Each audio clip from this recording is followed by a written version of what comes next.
Welcome back, horror community. In North Korea, far, far outside the city, there is a house. This house seems perfect, tidy, cozy, a normal family. But in this house, there are 3 rules that must never, under any circumstances, be broken. Turn off the lights. We're starting a new story. Yeonmi was a third-year student at the Pedagogical University and often worked as a babysitter. Today was her first day at a new place, and she was looking forward to it. The hostess, Sun Hwa, and her husband, Tai Gyu, were already standing at the entrance on the green lawn in front of their 2-story house. The grass was perfectly trimmed, shining in the evening sun, and the garden was full of dozens of trees and flowers. Yeonmi, we're so glad you came. I'm Sun Hwa, and this is my husband, Tai Gyu. Hello. Yeonmi smiled in response. Your garden is beautiful. Thank you. Our gardener Choi takes care of everything. He's been with us for 10 years. There he is, trimming the trees, by the way. Well, come inside. I'll show you our daughter and give you a tour of the house. The hostess went in first, followed slowly by her husband. Yeonmi stepped in behind them and suddenly looked back. The gardener Choi was still standing there with pruning shears in hand, but for a second he lifted his gaze and barely shook his head, as if warning her about something, or maybe just brushing a strand of hair aside. Inside, it was just as impeccable as outside. The floors gleamed, the air was still, warm, and dry. No toys, no children's drawings, just a long corridor and the echo of footsteps. The woman led her upstairs, speaking quickly, as if in a hurry to finish the tour. Our daughter, Soo Yeon, is 7 years old and she sleeps over there. She pointed to a door in the corridor. But we have some rules. They are very important, and you must not break them. Understood? Yes, understood, Yeonmi said, a little wary. They stopped at the door of a small room right next to the child's room. Inside that room, there was only a round table with an old music box on it, winding and quietly playing. The lacquer was peeling, and the key stuck out at an angle, as if it had been pulled often. So, rule number 1. Every night from sunset to sunrise, the music box must play. You have to wind it by hand, and it must never stop. Ever. Yeonmi nodded, even though she didn't understand why. Just a music box? But the woman looked at her so intently that she felt her palms get sweaty. The second rule, the hostess continued, after sunset, you must not open Soo-yeon's room under any circumstances. And the third, Tae-gyu finally added in a quiet voice, if the girl speaks to you first, don't answer. Pretend you didn't hear. Got it? Sun Hwa asked. Yes, Yeonmi lied. Let's go downstairs. I'll show you where you can spend the night, Sun said. My husband and I will be away on business, back in a week. They went down to the first floor. In the living room, bathed in soft evening light, there was a wide sofa with a neatly folded blanket and pillow. You can make yourself comfortable here, Sun added. Everything you need is in the kitchen. Thanks, Yeonmi nodded. Sun and her husband exchanged a few short words at the door, put on light jackets, and soon went outside. Through the window, Yeonmi saw their car turn off the driveway and disappear behind the trees. She laid out the blanket and lay down. From the second floor, the lullaby of the music box barely reached her. The sun woke her through thin curtains. Yeonmi blinked, not immediately realizing where she was, and sat up, hugging the blanket to her chest. For a few seconds, it felt like she was back in her rented dorm room, but the silence around her was so dense that she could hear an old board click in the wall. Okay, just someone else's house. I'll get used to it. She got up, folded the blanket, and went to the kitchen. On the table were bread, fruit, and a note in Son's round handwriting. "Have breakfast and feel free to look around the house. Su-yeon doesn't wake up before 9. Yeon-mi checked the clock. It was almost 9 a.m. and went up to the second floor. The music box was still playing next to the child's room. Yeon-mi held her breath and listened at the door, but immediately caught herself and smirked. Yeah, scared of a music box? What a wimp. She was about to turn back when she suddenly caught movement out of the corner of her eye. The curtain at the end of the corridor swayed, even though the windows were closed. A small fold in the fabric trembled and froze immediately as if nothing had happened. "Su-yeon," she called uncertainly. Yeon-mi knocked on the child's room door, quietly, more out of politeness, and peeked inside. Su-yeon sat on the bed, staring at the wall across the room without blinking. On her lap lay a faceless doll, like just a blank template. The girl didn't move. "Hi," Yeon-mi said timidly. No answer.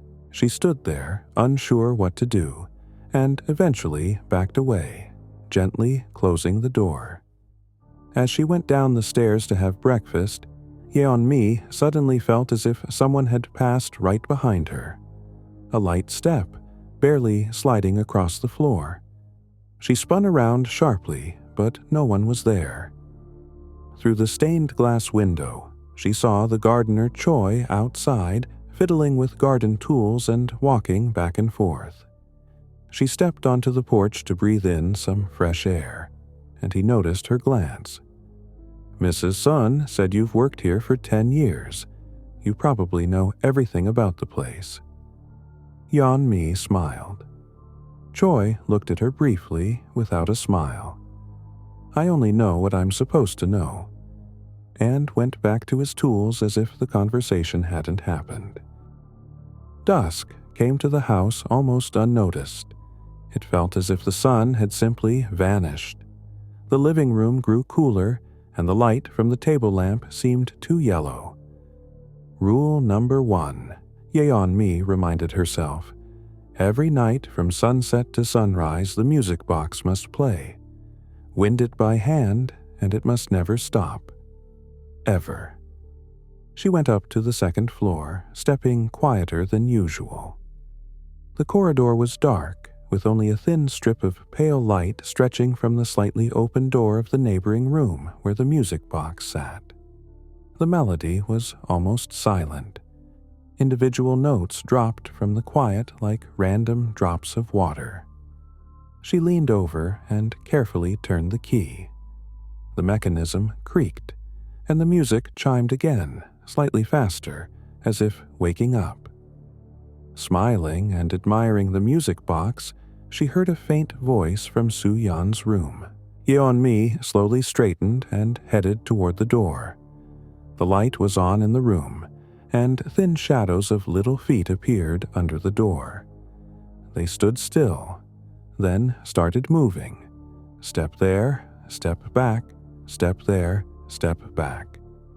Short, identical steps, as if someone was deliberately walking the same line. And then everything stopped. "Yeon-mi," a voice whispered right from behind the door. "Is that you?" She felt herself sink inside. The name. A thin, cautious whisper. She almost instinctively opened her mouth to answer, and at the same moment pressed her hand over it, nearly screaming. Rule number 3. Don't answer. Never answer if she speaks first. Her chest tightened. Her breath came in short gasps. She backed away from the door, hitting the wall with her back. The shadows under the door vanished. The music box in the neighboring room played its melody, but now each note cut like a laugh. And behind the door there was silence again, as if no one had ever been there. The morning was quiet and clear again. Sunlight slid along the stair rails and the air smelled of freshly brewed coffee and warmth. She went up to the second floor to check on the girl. The door to the child's room was slightly open. Su Yeon sat on the bed in the same position as yesterday, the same faceless doll on her lap. She didn't move or look at her.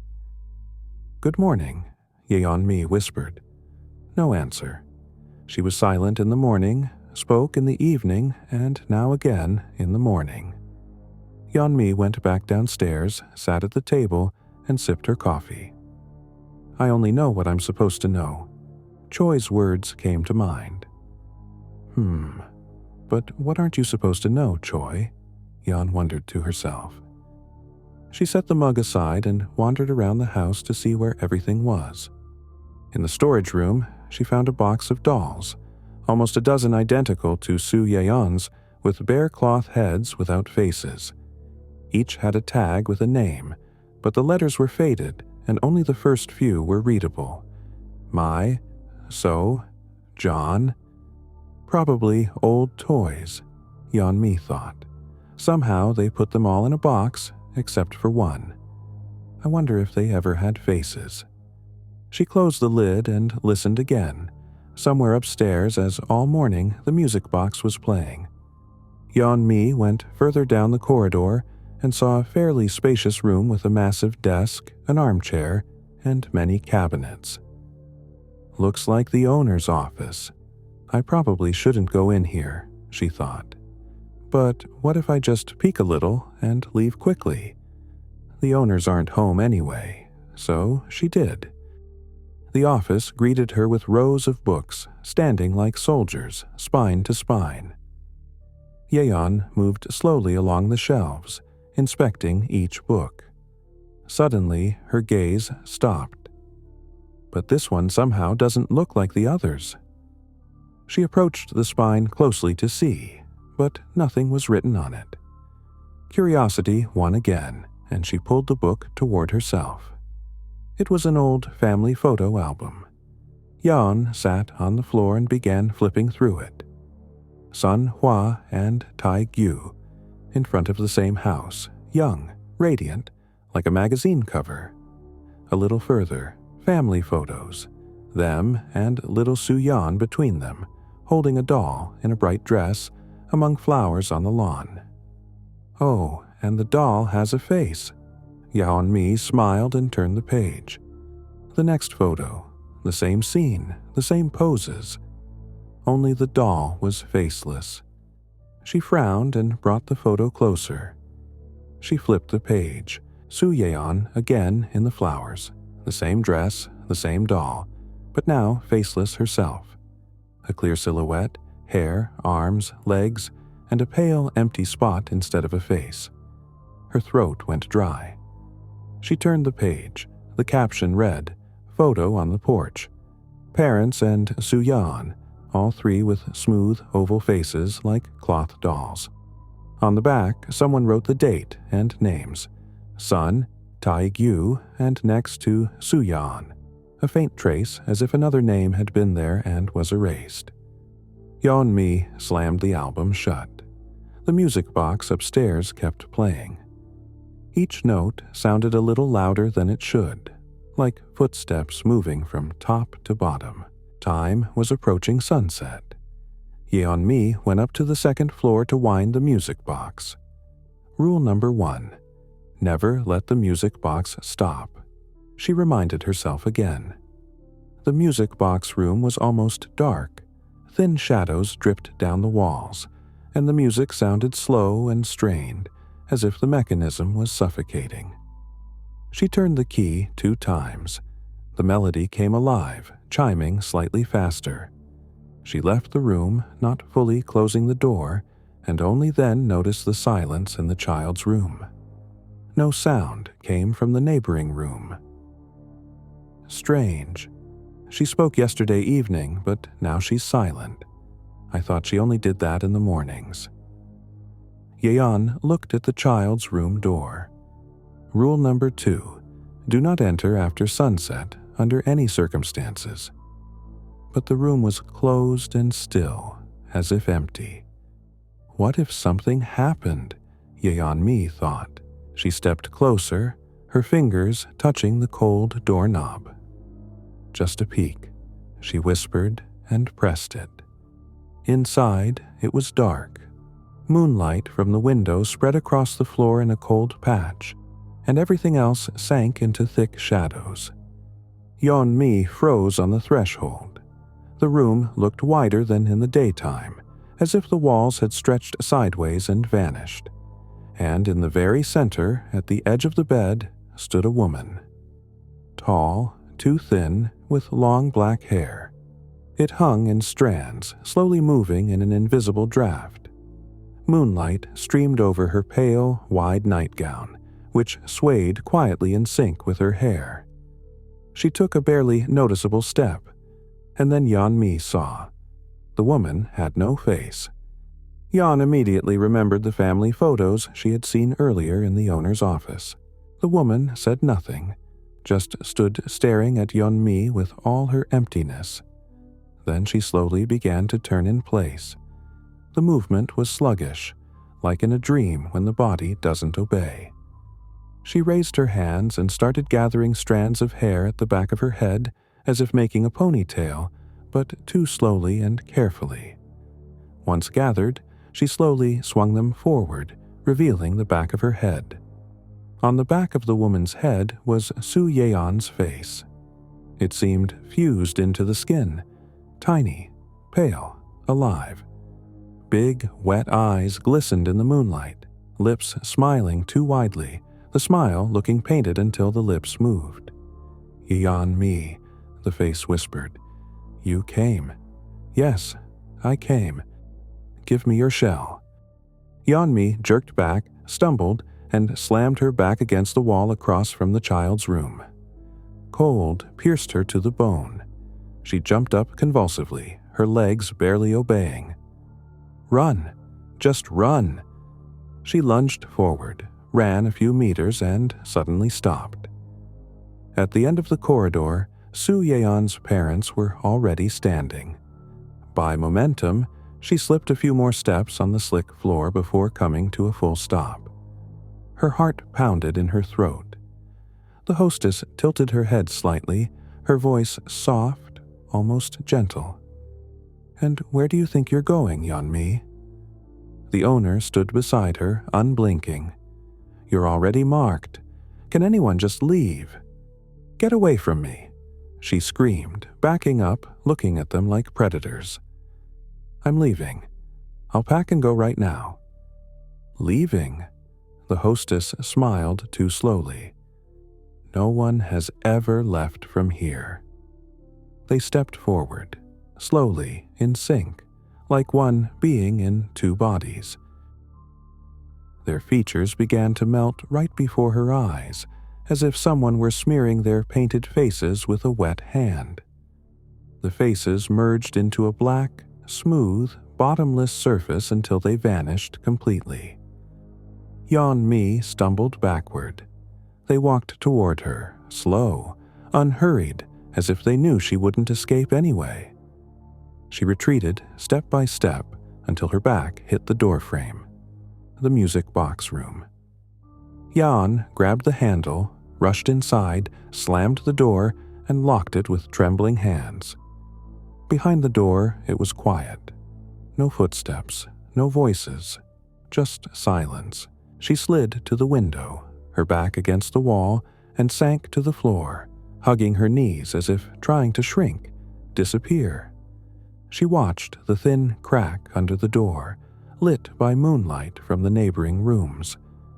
Her heart pounded dully, her breath uneven. And then, as if some invisible hand hit pause, the world froze. The air became dense, heavy, and in that dead silence she realized something in the room was wrong. She slowly lifted her head. On the small table in the corner stood the music box, motionless, silent. The winding key stuck lifelessly in its side, like a broken tooth. The music box wasn't playing. Yeon-mi felt like she was sinking into cold water. Rule number 1. The music box must always play, and if it doesn't, silence trembled. From just beyond the wall, very close, coming from the child's room right next to this one, came a soft, cautious step. Pause, another. Yeonmi clenched her hands into fists. In the dim strip of light under the door, 2 tiny shadows of feet appeared, child-sized. They hesitated, then moved further down the corridor, past her door. Her heart thumped so loudly she feared the steps would hear it. Soo Yan came out. Lightning struck her mind, and like a burning spike in her consciousness. That's why the music box had to play, not to lull her, but to keep her inside the room. Yeonmi, you there? The hostess hissed mockingly. Of course you are. Where else would you go? And you know, Yeonmi, she waited for you so long. Every night she tried on new faces until she found yours. We can feel your shell cracking. Open the door and the fear will go. Voices multiplied around her, rustling, flowing along the walls like water. Her head throbbed. Temples pulsed in time with her heart. Yeon didn't know how to breathe, what to do. Yeonmi sprang to her feet. She rushed to the table, grabbed the music box, and, shouting in desperation, slammed it against the floor with all her might. A dry crack sounded, like a breaking bone. A muffled crack, like a breaking bone. For a moment, it seemed as if the air itself in the room had torn, and into the rift poured black cold. The corridor howled, like a beast being torn from within. The parents screamed in unison, their distorted silhouettes flung down the corridor, hitting one wall, then the other. With bony hands, they scraped off the last scraps of flesh, and finally their bodies crumbled to ash, as if someone had blown them out of this world. Sue let out a thin, inhuman scream. Her tiny body arched, and in the next instant, disintegrated into black smoke that surged through the corridor, hit the ceiling, and scattered as if she had never existed. The world collapsed into silence. Not a tomb-like silence, but emptiness, as if sound itself had vanished. The room froze, devoid of breath, of time. Yeon stood alone, arms down. She realized they were all gone. Forever. Sunlight flooded the lawn, dew sparkled on the morning grass. Birds sang, bumblebees hummed, the air smelled of fresh greenery. And a little way off, by the apple trees, Gardener Choi calmly tinkered with his pruning shears. Yeonmi stepped onto the porch, lingered for a moment, and then headed toward her own house. Hope you enjoyed this story. Subscribe so you don't miss the next ones. And remember, the only ones who never fear are those without imagination.